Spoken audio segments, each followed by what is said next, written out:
January 22nd, 1879. News of an impossible defeat hits the British Empire like a shockwave. A modern colonial army, armed with state-of-the-art rifles and artillery, has been wiped out by warriors carrying spears and shields made of cowhide. Over 1,300 professional soldiers were cut down in a stunning display of tactical genius. The news sends a tremor through the heart of the empire in London. How could this possibly happen? How could a supposedly primitive force deliver one of the most humiliating defeats in British history? To understand this, we have to go back to the founder of the Zulu kingdom, a man whose brutal genius forged a war machine that would outlive him by 50 years. A man named Shaka Zulu. If you're ready to learn about one of history's most brilliant and controversial commanders, hit that subscribe button and let's get into it. Long before he was a king, Shaka was an outcast.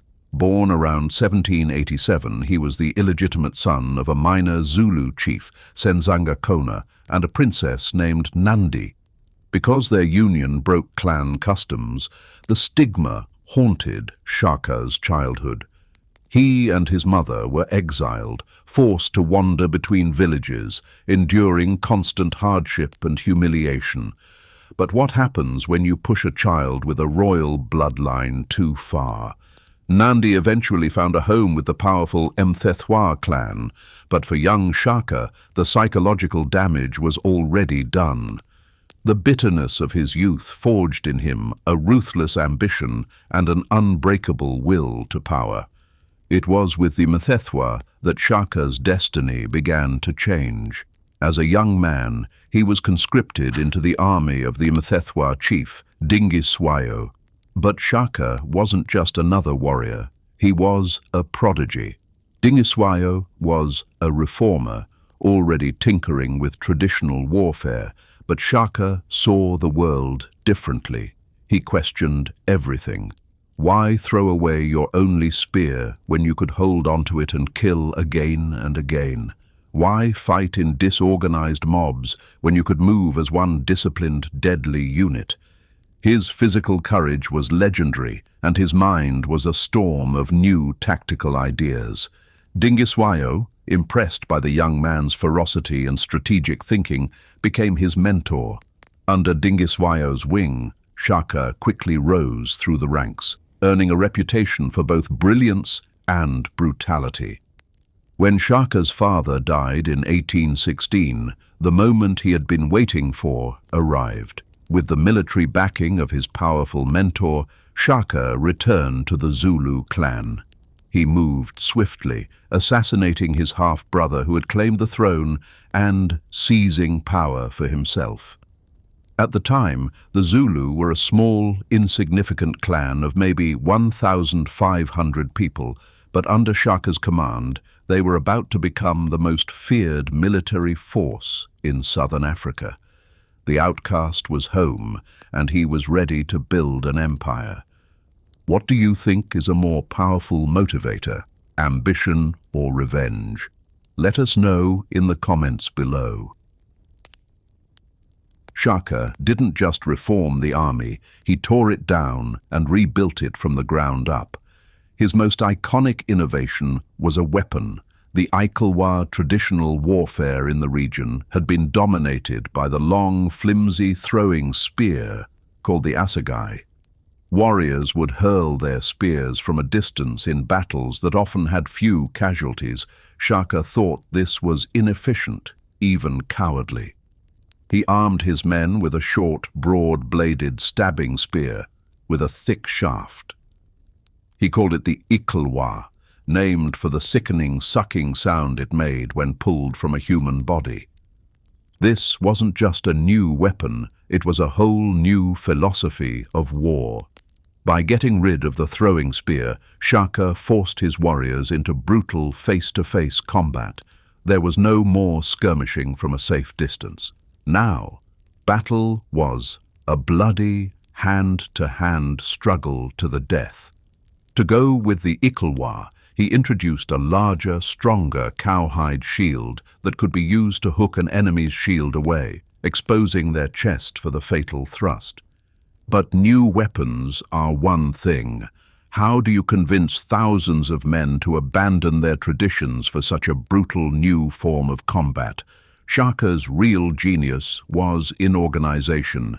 He created a permanent professional army, organized into regiments called amabutho, grouped by age. Warriors were taken from their homes and forbidden to marry until they had proven their worth in battle. They lived a life of relentless, brutal discipline. Shaka even forced his soldiers to discard their sandals and march barefoot over thorny ground, toughening their feet to make them faster and more mobile. A Zulu army could march 20 miles in a single day and still be ready to fight. This disciplined force was then drilled in Shaka's tactical masterpiece, the buffalo horns formation, or impondo zankomo. The design was devastatingly simple and lethally effective. The army was split into 3 main parts. The chest, made up of the most experienced warriors, would hit the enemy head-on, pinning them in place. As the enemy was stuck fighting for their lives, 2 horns of younger, faster warriors would sweep out to the left and right, running to completely encircle the opposing force. A 4th group, the loins, was held in reserve, seated with their backs to the fight to keep them fresh and calm. The reserve could be sent to exploit a weakness, support a failing flank, or deliver the final crushing blow. Once the horns closed in, the trap was sprung. There was no escape. The surrounded enemy was compressed, overwhelmed, and then utterly destroyed. This was total war, a concept largely unknown to the region before Shaka. His new army wasn't just for defense, it was a relentless engine of conquest. If you're finding this breakdown of military genius fascinating, hit that like button to let us know you're enjoying the video. With his new army, Shaka unleashed a wave of conquest so violent it became known as the Mfecane, or the Crushing. Beginning around 1818, he set out to either absorb or annihilate every tribe in his path. His first major test came against the powerful Ndwandwe, led by his old rival, Zwide. At the Battle of Cockley Hill, Shaka's much smaller army used superior tactics and discipline to crush a larger force, cementing his reputation as a military genius. What followed was a decade of brutal expansion. One by one, chiefdoms were given a simple choice: submit and become part of the growing Zulu nation, or be exterminated. For those who resisted, the results were horrific. Villages were burned, crops destroyed, and entire populations were wiped out. This wasn't just conquest, it was the remaking of southern Africa. But was Shaka the only cause? It's a key question historians still grapple with. While Shaka was the primary engine of the Mfecane, it was a complex disaster, with widespread drought and other regional conflicts adding to the chaos. The violence cascaded across the land. Tribes fleeing Shaka's armies would crash into other groups, creating a domino effect of war, famine, and migration that stretched for hundreds of miles. This era of devastation also had an unintended consequence. As generals fled Shaka's wrath, they took his military methods with them, forging new, consolidated kingdoms far from his reach. By the late 1820s, Shaka's kingdom was the most dominant power in the region. He controlled a vast territory and commanded a battle-hardened army of up to 50,000 warriors. He had transformed scattered clans into a centralized, powerful Zulu nation with a fierce, unified identity. But his empire was built on terror. His rule was absolute and tyrannical. After his mother Nandi died in 1827, his grief reportedly spiraled into madness.